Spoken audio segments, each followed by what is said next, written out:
తేదీ జాతీయ చేనేత దినోత్సవం. ఎందరో ఈ దినోత్సవం కోసం ఉద్యమించి సాధించినారు. 2015 నుంచి ఈ జాతీయ దినోత్సవం జరుగుతున్నది. ఇదే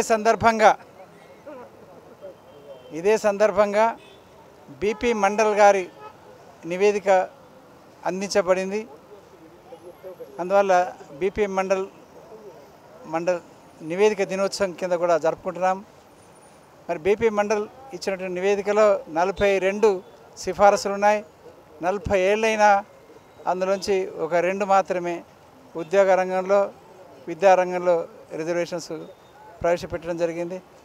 రాజకీయ రంగంలో చట్టసభలలో 27% రిజర్వేషన్స్ బీసీలకు ఇవ్వాలని చెప్పేసి అందులో ఉన్న ప్రతిపాదన.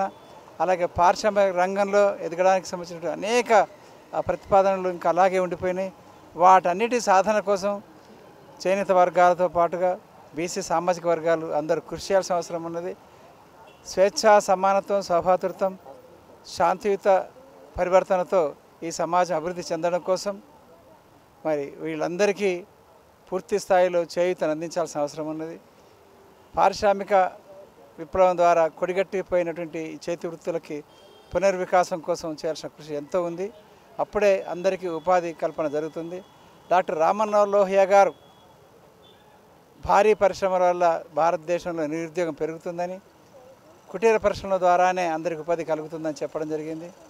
మరి ఆ పద్ధతిలో మనము ఇక్కడ అందరికీ పని కల్పించే విధంగా ఈ కుటీర పరిశ్రమల్ని, కుల వృత్తులని అన్నింటినీ ఆధునికీకరించి ఆధునిక జీవితం జీవించడానికి అనుకూలంగా ఎదగడం కోసం అనేక రంగాల్లో కృషి చేయాల్సిన అవసరం ఉన్నది.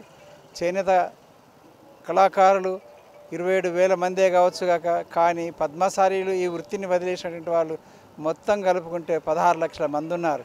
ఈ 16 లక్షల మంది చేనేత వృత్తి నుంచి బయటకు వచ్చి రకరకాలుగా ఛాయ్ హోటళ్ళు, కిరాణా షాపులు, బట్టల షాపులు ఇలా అనేక రంగాల్లో స్థిరపడుతున్నారు.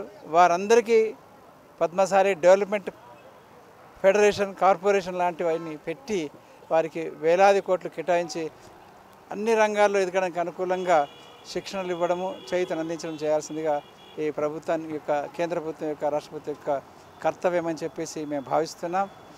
ఈ సందర్భంగా చేనేత దినోత్సవం సందర్భంగా వేల సంవత్సరాలుగా చేనేతలో కళల్ని, రాజులని, రాణులని అలంకరించినటువంటి సౌందర్య ఆరాధనకు సంబంధించినటువంటి ఈ వస్త్రాలను నేసినటువంటి వీరు చరిత్ర నిర్మాతలని, చరిత్రలో వీరు నిర్వహించిన పాత్ర మహోన్నతమని చెప్పి ఈ పూర్వీకులందరికీ, అలాగే ఇటీవల మరణించిన అమరులైన, బలిదానం చేసుకున్నటువంటి అందరికీ నేను జయజయలు పలుకుతున్నాను.